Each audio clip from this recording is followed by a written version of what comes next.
Zeb Wells, you're the creator of the Crackle series SuperMansion, and before that, you were also on the show Robot Chicken.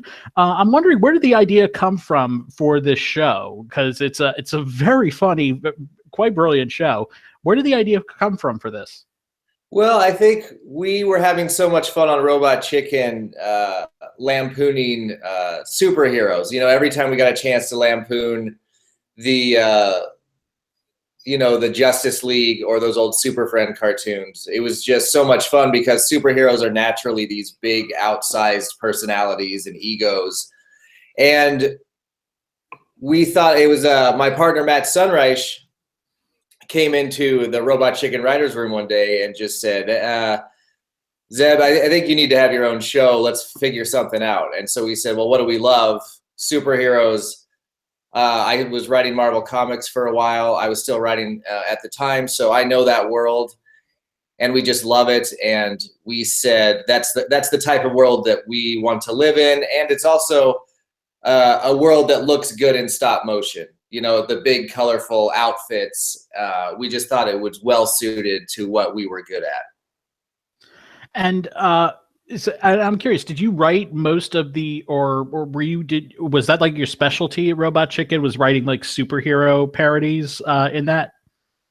Yeah, I mean, everybody sort of tagged in, but that's something that I naturally gravitated towards. And we had just done the third Star Wars special for Robot Chicken, and we're talking about doing the first DC Comics special. And we were having fun with sort of longer form storytelling, which we don't usually do on Robot Chicken. And this was a fun way for us to push that as far as we could, to actually telling stories and not just 1 minute sketches. So how long does it usually take to make an episode of SuperMansion? Well, for 13 episodes, we're in production for about 13 months. So it's about a month an episode, but we're shooting everything at once. You know, it's hard. We don't just start an episode and then a month later we're finished. We are shooting them all at once. So in a week, we get about 10 minutes of animation if everything is going well. So it takes a little over 2 weeks just to do the shooting of the episode. And then with post and writing and whatnot, it goes from there. Our animators get about 10 seconds of animation a day, and we have anywhere from 12 to 17 animators working on the show at any time. Wow, that's unbelievable. And how much goes into, because it's not just the stop motion looks really good, but you can tell there's a lot of effects with it too. How long does it take to put that in there? The effects, they are our unsung heroes of the process, because not only, like you said, are there a lot of effects in there, but there's also a lot of rig removal. And, every time a puppet jumps up in the air, there's a big ugly rig attached to it that has to be erased. So some of the work they have to do isn't as sexy as the other stuff, but it's just as hard.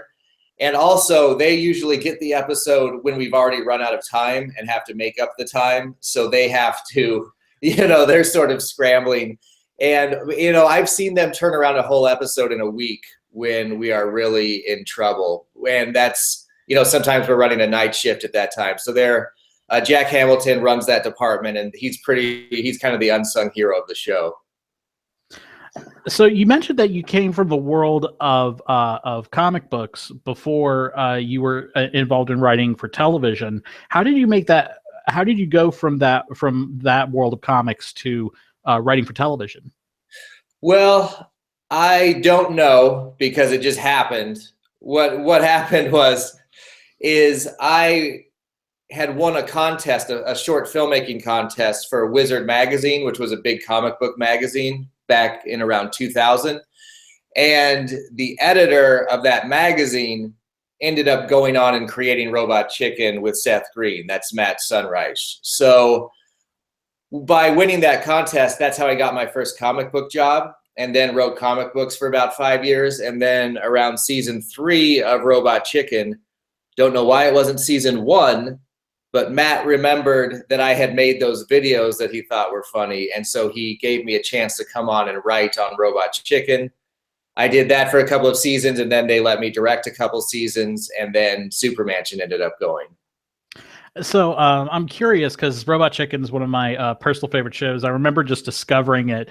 I just had Adult Swim on it was in 2005 or something like that. It was during the first season, and I just kept it. It was just one of the things where I just kept Adult Swim on, and that program just came on, and I was immediately taken by it. I thought it was great. And I was wondering, is there a specific skit or parody that you wrote that you're particularly proud of, or you find particularly funny? I really am partial for a sketch called Fumbles, which was a G.I. Joe sketch about a member of G.I. Joe, and on his first day, he's a sniper, and he's trying to decide what his cool code name will be. But he trips on a beer can and falls, and so everyone calls him Fumbles. So from that point forward, he's Fumbles, and he ends up joining the Cobra team because of that. And now G.I. Joe has a very skilled sniper that is wanting to kill all of them for this stupid name that he got. The pitch I just gave you is not as funny as I think it turned out, but it was one of those sketches that I pitched a little bit of it, and then Breckenmeyer was in the room, and he kind of started riffing on it, and then Tom Root was riffing on it, and it became a lot bigger than I thought it would be. And that's one that I still will pull up every once in a while because I enjoy it. So there's a lot of great superhero dialogue in the show, and I'm always curious with animation. Is there a character that you find is your favorite to write dialogue for? Yeah, I think American Ranger might be my favorite in SuperMansion because just naturally when I start writing it, I hear Keegan-Michael Key's voice in my head, and that's out of any of the characters, and they're all like this to a degree, but out of any of the characters, I feel like I don't have to work when I write those scenes. It's almost like the character is just telling me what he wants to do and what he wants to say because I have Keegan's voice in my head. But you know, all the characters are fun in their own way. You know, Bryan Cranston as Titanium Rex, I feel like I know that character really well because he brought so much to the table there. And then the big surprise for us, I think, was having Chris Pine come in to play Dr. Devizo and just see how nobody ever knows that that's his voice because he's just such a good voice actor. And then the amount that he was down to goof around and the fun he was having. We've ended up using, like, if there's just a dumb side character, we'll give it to Chris because he loves just playing around with crazy, weird voices. Yeah, he got an Emmy nomination for that last year, didn't he? Yeah, he did, and well deserved. And I was speaking to someone that voted for him, and they were just saying that, you know, the voice acting community, they're kind of like protective of their own, you know, they don't like, you know, because there's a lot of tourists that just show up and will do a voice here or there. But they said when none of them could recognize Chris Pine in any of the voices that they heard, they were like, well, okay, we kind of got to give this guy his proper respects. He knows what he's doing. Yeah, it always blows me away whenever I see that and I hear it and I'm going, oh yeah, that's Chris Pine. Yeah, it's really crazy. He's a funny guy. So you mentioned Bryan Cranston is in the show. He's also an executive producer on the show. I'm wondering how did his role as an executive producer come about? Well, me and Matt we knew that role was pretty much going to make or break the show because he is the heart of the show. It's really his story. And we kept talking about, well, how do we find somebody who is funny but also has that gravitas like what Bryan Cranston does? And about the fourth time we said that, I think Seth Green was in the room and he said, why aren't, you know, we've had Bryan Cranston on for Robot Chicken. He's hilarious. Why don't you guys just ask him? And so we have the same agent, so we got the script to him and he read it on a plane ride that he was on, and he called us when he landed and he just said, you know, I don't have to do anything anymore. I only do things that I want to do. And I'm starting, you know, I've got my own production company and I would love to make this one of my projects. And so we started talking in that regard and just realized how much experience that Bryan brings along with him in television, in comedy, and in drama. So he's not only been great to have around as an actor, but as a sounding board to throw ideas, story ideas and whatnot, and get notes from. So one of the you have a lot of great people in this show playing various characters, but you're actually in the show as well as Jubot, and then later Robobot. Robobot, right? And to anybody watching from the Anti-Defamation League, I swear that is the character's name. Right, and it's not as bad in context. It's a very delightful character. It absolutely is not, and it's very funny. What led to you providing that voice for that character? I think that was a voice, sort of in the writer's room. I would, because it's kind of based on like a Hal type voice from 2001. I just love that calm robot voice that, because then when that voice sort of says a weird thing or a sarcastic thing, it's just always funnier. So that was sort of a voice I would always do in the writer's room if I saw, as a way to like comment on what was going on in the writer's room in character, to get little jabs in. And so when we did I made a short animatic to pitch the show, assuming that I would be forced to recast all of the voices that were in there, because whoever ended up buying it would say, yeah, Zeb, that's cute, but we would like an actual star or a name in the role. But somehow my voice just got to stay in there, as did Black Saturn's voice, who was my buddy Tucker Gilmore, who just came over and did that voice for me in my kitchen so I could build the animatic.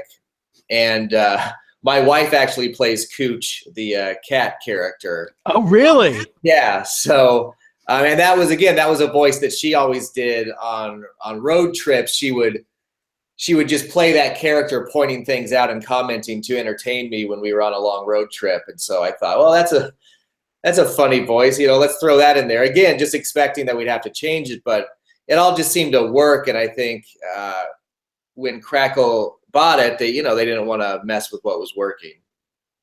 Yeah, and you some of the other people you mentioned, like Tom Root was Brad in the first season, and Breckin Myers played a couple different characters on the show, and it's just a really good flow you guys have together. Yeah, it's people that we know are going to deliver. We know they're going to come in and I like having the script, and of course it's important for the script to be funny, but there's a lot to be said for having a Keegan-Michael Key come in and just riff on the dialogue for a little bit.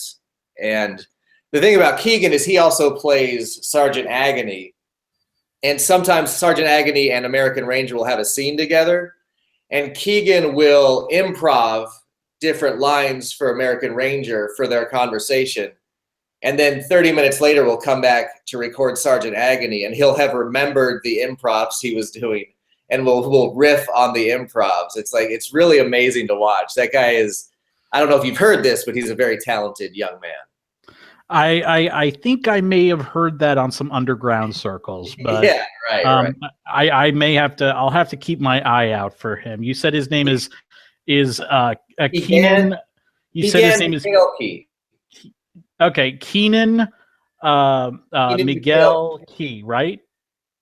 Something like that. Okay. Yeah, don't worry. We'll find it later. We'll figure it out. So the show did get a couple of Emmy nominations last year for the first season.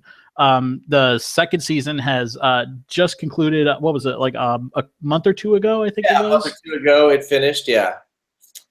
And so my guess is that Crackle is going to be submitting you guys again for Emmy consideration. I'm wondering, for the animated program category, what episode would you want to submit for the Emmys for this year from the second season? I think I really liked I have a soft spot for Lawnmower Man, so I kind of like the season premiere where we sort of did a Lawnmower Man riff where Titanium Rex goes into a very crappy VR world, but sort of doesn't, it's sort of in awe of it. And I also enjoyed the episode where the League goes to space.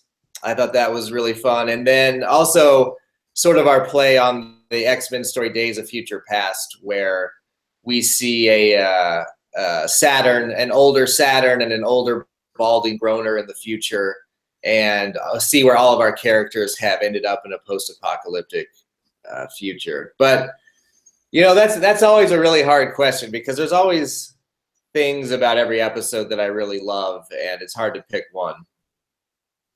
Well, Zeb, I cannot tell you how appreciative we are for this. The show is fantastic.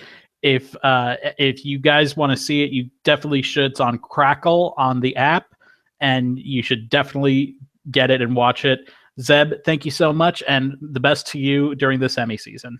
Thank you so much. Thanks for having me on. Thanks for watching.